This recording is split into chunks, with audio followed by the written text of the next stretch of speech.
Hello students, chapter 1ના એમસીક્યુનો આ બીજો video છે, જેમાં આજનો આપણો ટૉપિક છે કુલોમ્બનો નિયમ. તો આજના આપણા જે પણ એમસીક્યુ હશે એ કુલોમ્બના નિયમ પર આધારિત હશે.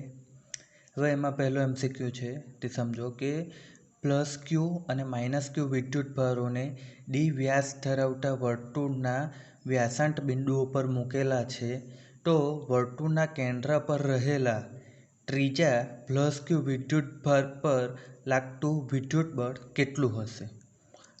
બરાબર મિત્રો.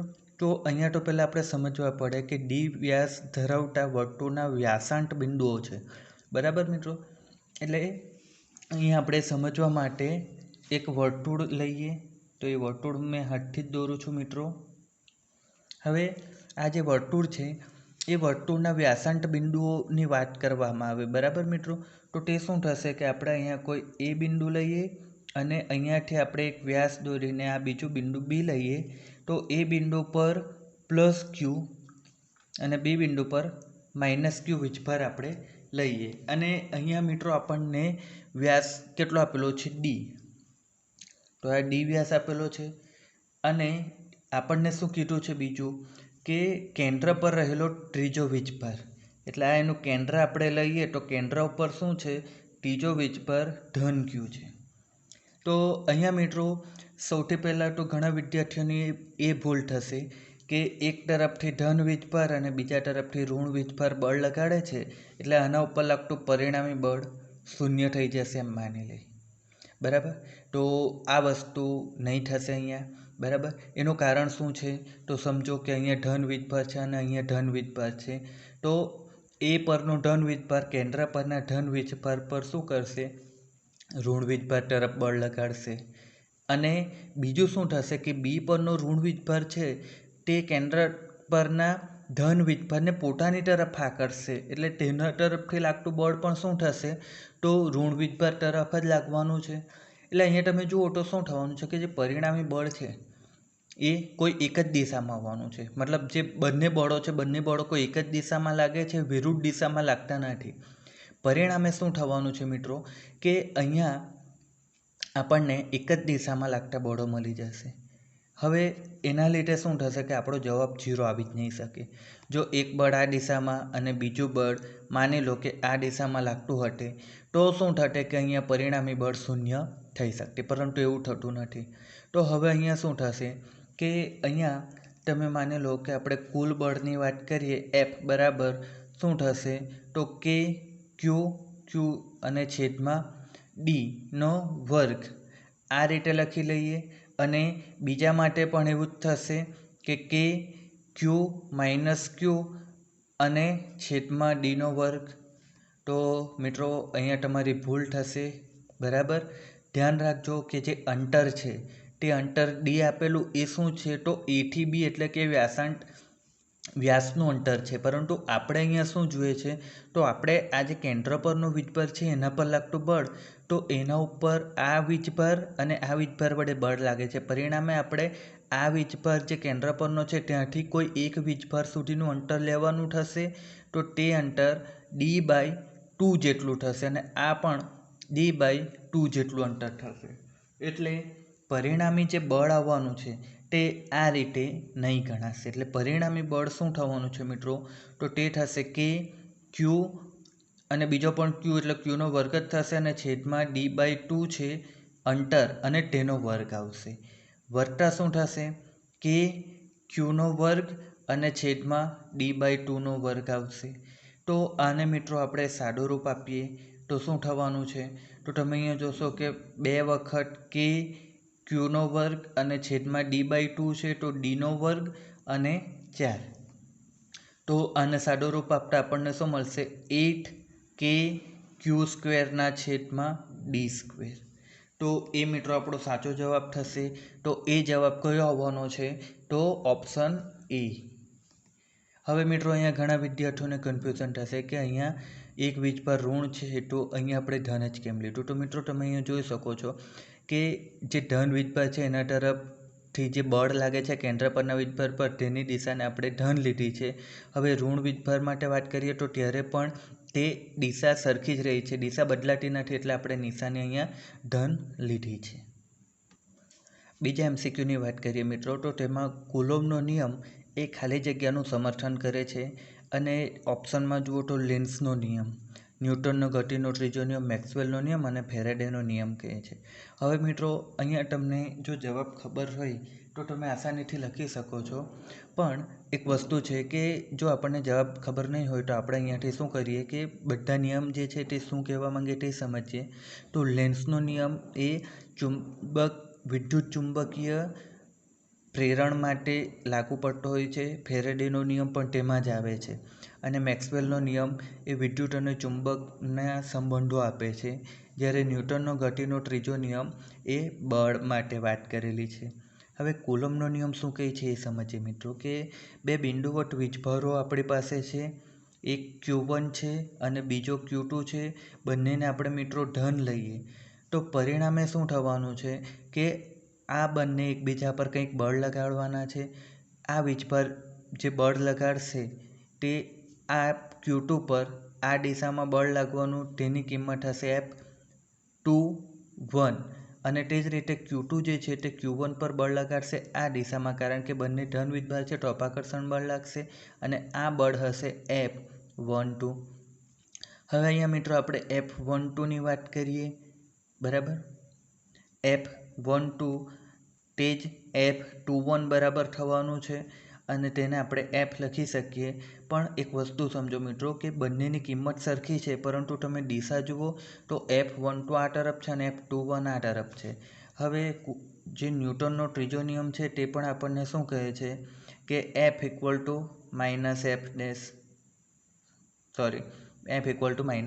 F એટલે કે આઘાત બળ અને પ્રત્યાઘાત બળ સમાન મૂલ્યના પરંતુ પરસ્પર વિરુદ્ધ દિશાના હોય છે.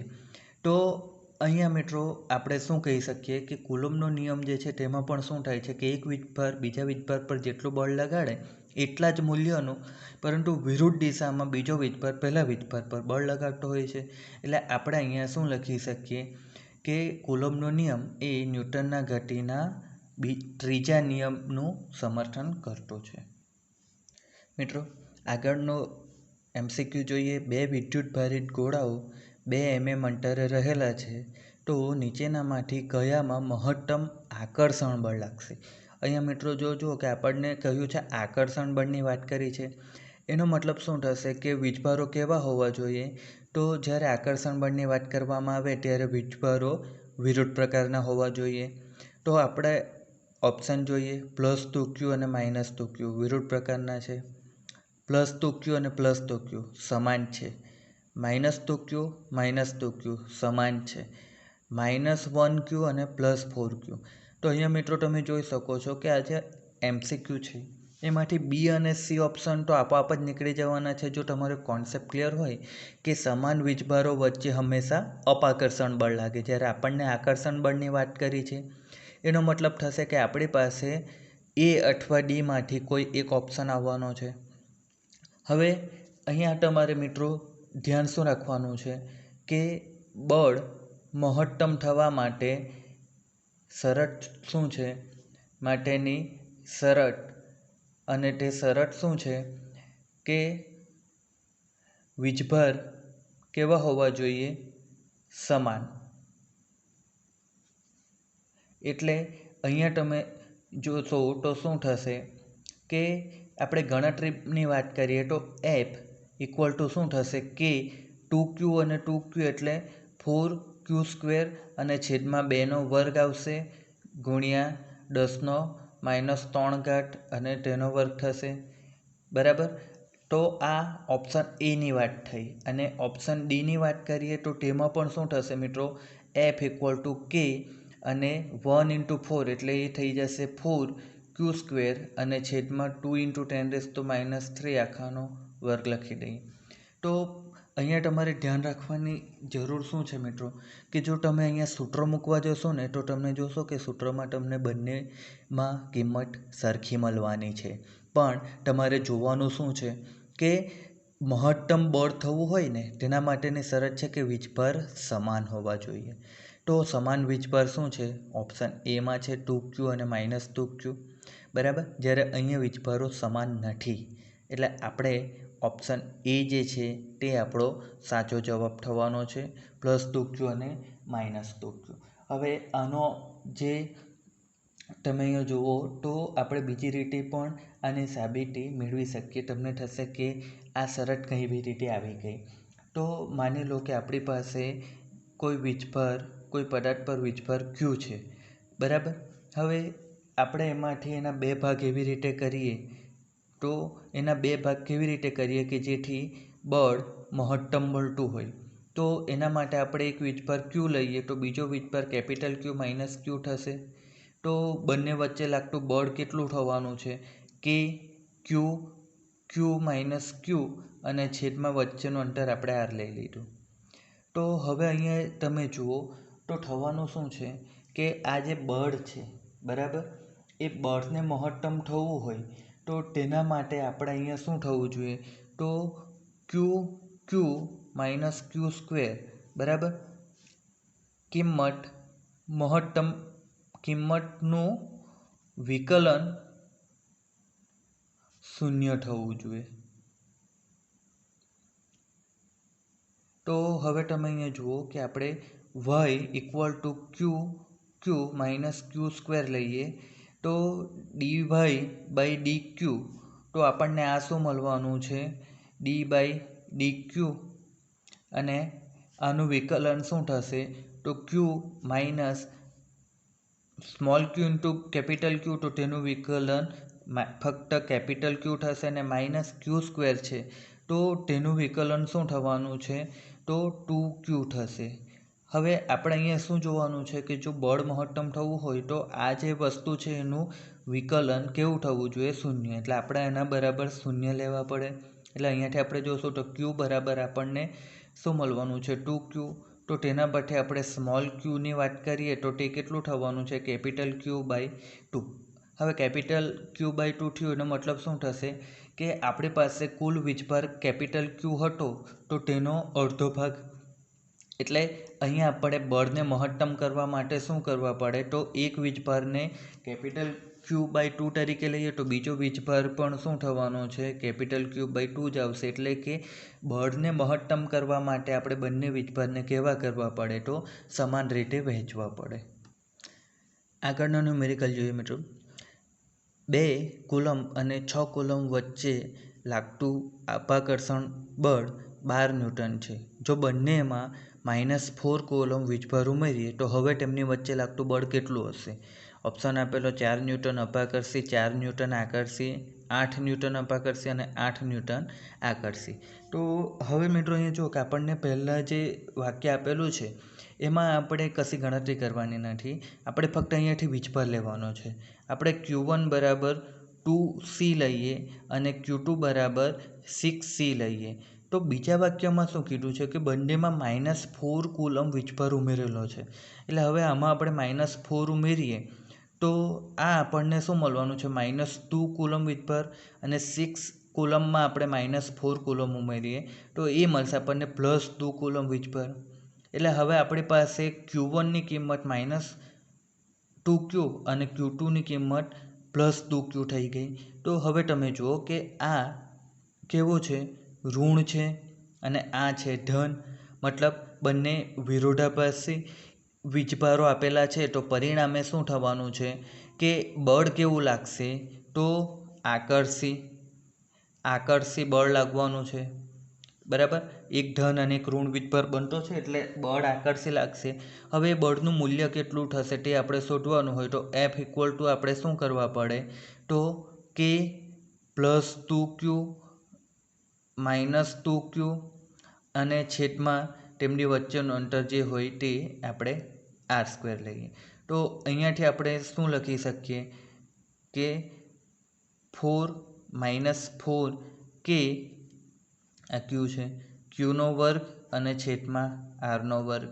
તો અહીંયા મિત્રો જોશો તો શું થવાનું છે કે આ જે છે તે -4kq²/r². તો આપણને અહીંયા બળની કિંમત કેટલી થવાની છે તો એ આપણે જોઈ શકીશું 4 ન્યૂટન જેટલી થશે. અને બંને વીજભારો કેવા છે તો એક ઋણ અને એક ધન એટલે આકર્ષી બળ, એટલે એ થવાનું છે આપણો સાચો જવાબ બી 4 ન્યૂટન આકર્ષી બળ. મિત્રો આગળનો ન્યુમેરિકલ જોશો તો શૂન્યાવકાશની પરમિટિવિટી એપ્સાઇલોન 0નું પારિમાણિક સૂત્ર મેળવવાનું છે અને તમને અહીંયા 4 ઓપ્શન આપેલા છે. હવે જ્યારે મિત્રો આવા પારિમાણિક સૂત્રની વાત કરવામાં આવે ત્યારે ઘણા વિદ્યાર્થીઓને કન્ફ્યુઝન થતું હોય અને તેઓ ગણતરી કરવા વગર કોઈ પણ એક ઓપ્શન પર ટિક કરી દેતા હોય છે, તો એમાં ખોટા પડવાના ચાન્સ રહે છે. તો મિત્રો જ્યારે તમને કોઈ પણ વસ્તુનું પારિમાણિક સૂત્ર પૂછેલું હોય ત્યારે તમારે એમાં એનું